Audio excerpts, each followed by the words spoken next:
সাথে আয়াম, এটি হলো আমার ফেভারিট খানা।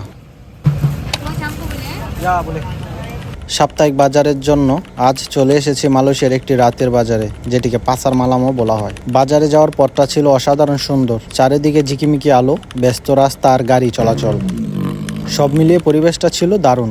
দেখতে দেখতে পৌঁছে গেলাম বাজারে। বাজারে ঢুকেই চোখে পড়লো বিভিন্ন ধরনের শাকসবজি, ফলমূল এবং নানা প্রজাতির মাছ।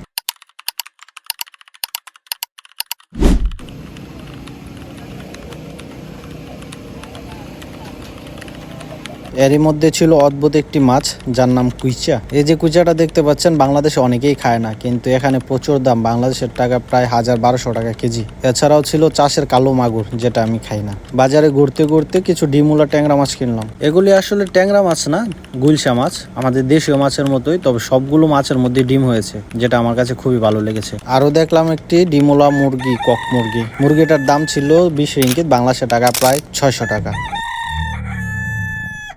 বাজারে এক পাশে ছিল ফলের দোকান, অন্য পাশে ছিল কাপড়ের দোকান। পুরো বাজারটা ছিল খোলামেলা, একদম গ্রাম বাংলার মতো, যেরকম খোলা বাজার বসে সাপ্তাহিক। বাজার থেকে আমার প্রিয় খাবার সাথে আয়াম কিনলাম, মানে মুরগি পোড়া। আয়াম এর নাম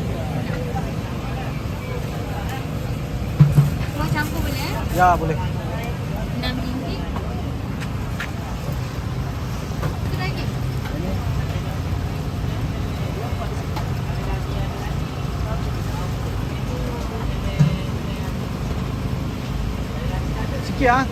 শেষমেশ বাজার শেষে সাথে কিনে খেতে খেতে চলে আসলাম। তো আজকের ভিডিওটি এই পর্যন্তই, পরবর্তীতে আবার দেখা হবে নতুন কোনো ভিডিওতে। আপনি যদি ভিডিওটি ইউটিউব চ্যানেল থেকে দেখে থাকেন তাহলে অবশ্যই চ্যানেলটি সাবস্ক্রাইব করবেন, আর যদি ফেসবুক পেজ থেকে দেখে থাকেন তাহলে অবশ্যই পেজটি ফলো দিয়ে রাখতে পারেন।